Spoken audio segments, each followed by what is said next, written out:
First tonight, the claim against Supreme Court nominee Brett Kavanaugh that he committed some kind of sexual assault while a student in high school has metastasized into something different, something ugly, and something threatening to all of us.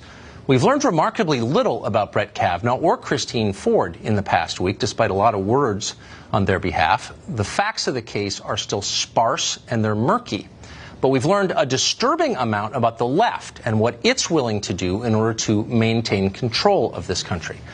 Watch a clip from today in which New York Senator Kirsten Gillibrand explained why she knows Brett Kavanaugh is guilty. Watch. I believe her because she's telling the truth. She is asking the FBI to investigate her claims.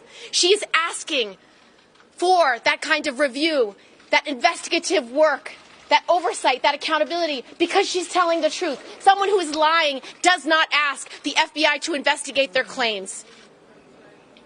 Who is not asking the FBI to investigate these claims? The White House.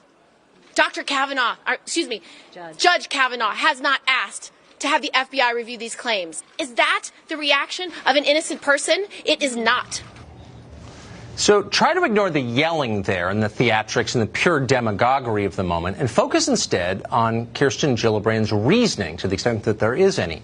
Quote, I believe her because she's telling the truth. Or put another way, it's true because it is. Now, in logic class, they call this circular reasoning, which isn't actually reasoning at all. Instead, it's simply a demand that you believe something because someone else is asserting it. Children talk this way.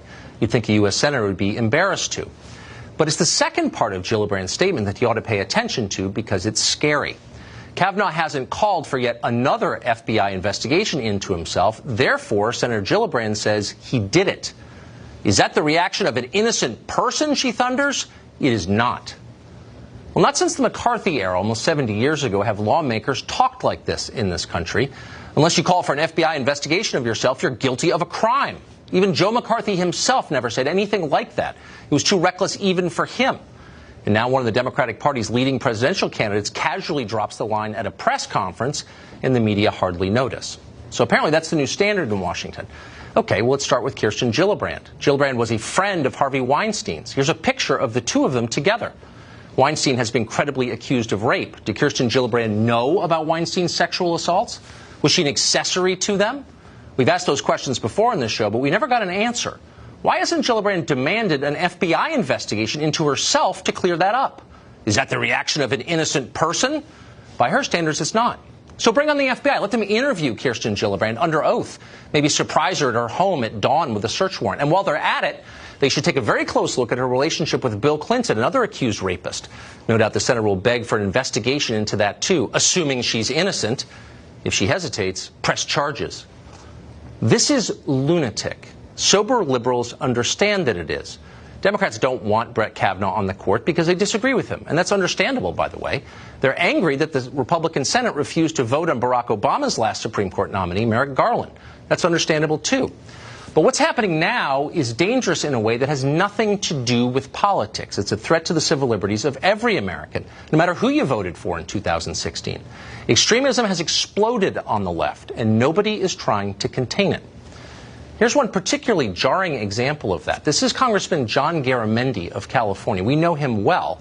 He's one of the few House Democrats willing to come on this show. We don't usually agree with Garamendi, but we've always found him to be a decent and reasonable person, always.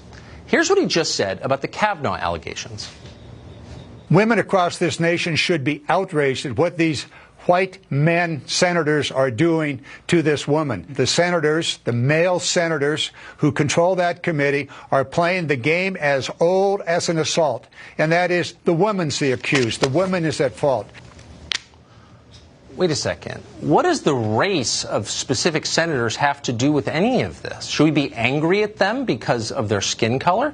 Should we distrust them more? Are they inherently less fair or less decent because of the way they look? Garamendi is implying exactly that. So how is that different or better than anything George Wallace ever said? Well, it's not, except that suddenly this filth is everywhere, so you hardly even notice it. The last thing this country needs right now is more racial division. Democrats are pushing it anyway. They're using allegations that have literally nothing to do with race at all. But splitting the country into tiny warring groups is useful to them. It helps them maintain their power, and so they're happy to do it. Men against women, black against white, divide and conquer, whatever it takes. In the end, it's unlikely that we'll ever know conclusively what happened between Brett Kavanaugh and Christine Ford 36 years ago, if anything at all. But it's crystal clear what's happening right now. This is a power grab. It is hurting the country, destroying our centuries-old traditions of justice, and empowering morons and demagogues. We ought to shut it down right now. And yet, and this is late-breaking news, just seconds before airtime we learned, that this may go on and on. Republicans on the Hill tonight are considering delaying the hearing scheduled for Monday. At this point, Brett Kavanaugh will be testifying by himself to some future date. Because of the rules of the Senate, that would push back the vote on Kavanaugh by at least a week, if not more, which is, of course, the whole point, to drag the country through this pointless charade, this circus which divides us and hurts us and degrades our standards of justice simply for political ends. That's where we are. Ian Samuel is a professor at Indiana University Law School, and he joins us tonight. Professor, I'm glad you're here as a law professor. I want to ask you about what Senator Gillibrand said today. She's a lawyer as well, I believe. And she said that the new standard is unless you call for an FBI investigation into yourself, you are by definition guilty. Is that a legal standard that you recognize? Well, what I like to think about is if I were, as Brett Kavanaugh says, an innocent man, and if I were falsely accused of something this serious, what would I want? And I teach civil procedure and I think about criminal procedure, and as I think through that question, what I would want is a process that was regarded as so fair, even by my ideological adversaries, that I would live the rest of my life being able to point to the process and say, we had this out, and everyone can agree the way we did it was fair, and I was cleared. That's what I would want. I would want that too, and I think we would both agree that the first thing you would want in that process is a full explanation of what the charges are from the person who's making them. And he hasn't received that. None of us have. But barring that, and I'm not attacking her, though I think all of us should be distressed that she's not explaining herself, but that's not what Gillibrand said. She said if you don't ask for an FBI investigation into yourself, that is an indication that you are guilty. And let me just suggest the obvious, which is that is insane. That is a third world standard. That is an un-American standard. And it's hard for me to believe that an elected U.S. senator would say something like that in public. You're not surprised by it, though. Well, two things, actually, as to that. So, number one, if I were an innocent man, I would actually welcome the FBI investigating. I might not call for it, but I would say, sure, investigate. You will see that I'm an innocent man. But the second thing, when I was listening to you talk about this, you said, and you pointed out, I think quite correctly, many of the senior members of the Democratic Party are credibly associated with important sexual predators like Harvey Weinstein. Sure. And I thought what you were going to say was it would be a good idea to investigate that, which I do agree with. And it seems like you're kind of going in the opposite direction. I don't really think of this as a partisan issue. Well, of course, it's not a partisan issue. The point that I am making is that guilt by association is a low and immoral tactic, and we used to revile people who engaged in it, like Senator Joe McCarthy of Wisconsin, and now it's so commonplace we don't notice it. And so the idea is if you've had dinner with somebody who has unsavory views or unpopular views, you can be fired, and we've seen people fired recently for that very thing. Guilt by association is not the same as guilt.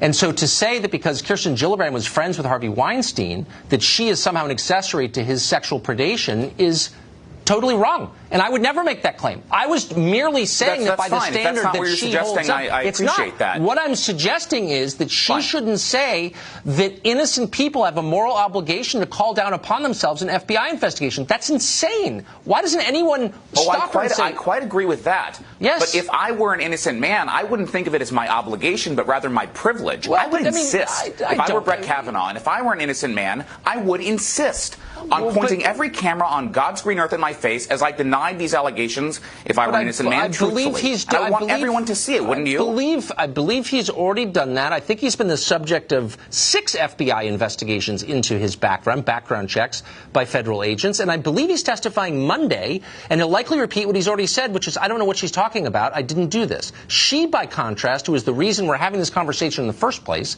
leveled a charge of felonious behavior against a public official and then has refused to explain herself. So where's the onus on her? She's dragged the whole country country into this and short-circuited a process the rest of us are vested in and not bothered to explain herself? I know you're not supposed to, attack the victim, but at some point, she's not in charge of this country. So why can't we ask her for the full story? Well, I do think that, as we say often in the law, the government is entitled to every person's evidence. And I do think it would be very useful if she would testify. But again, just to keep with the frame a little bit, if I were Brett Kavanaugh and if I were an innocent man, I would say, look, you don't want to testify on Monday, take a week, take 2 weeks, take a month. Because when this is done, and if I'm confirmed, I will not live my life under a cloud where people can say, well, the reason you got through is because we rushed it. Take a month. This is my life. That's what I would do if I were an innocent man. I understand, but then if you were facing opponents who publicly declared that you were guilty on the basis of no evidence and used as evidence the fact that you didn't request an FBI investigation into yourself, you would acknowledge you're dealing with unreasonable people who don't care about justice, who are merely trying to destroy your life for political ends. So maybe you'd behave differently, or am I being crazy here? Well, I don't know about that. If I were facing unreasonable people, and if I were an innocent man, what I would say is, fine, you want to delay the hearing a month? Delay it. You want the FBI to look into it? Look into it. You want to interview this witness in closed session, in open session? Anonymously. Look into it. I'm an innocent man. Yeah, Yeah, I wish we lived in a country. I'd be happy to participate in such a system, but when you have people saying what Kirsten Gillibrand said today, or Congressman Garamendi said today, you're dealing with unreasonable people who don't care about justice, and it's scary. And I know that you believe that. Prosecutors often don't, and that is why it would be important, I would think, in his position, to position yourself as a person who says, these people are unreasonable, and the way I will prove it to you is I will give them everything they want, and they will find I think he's nothing. doing that Monday. I am an innocent man, if I were an innocent man. I think that's the claim. Professor, thank you very much. Thank you very much for having me.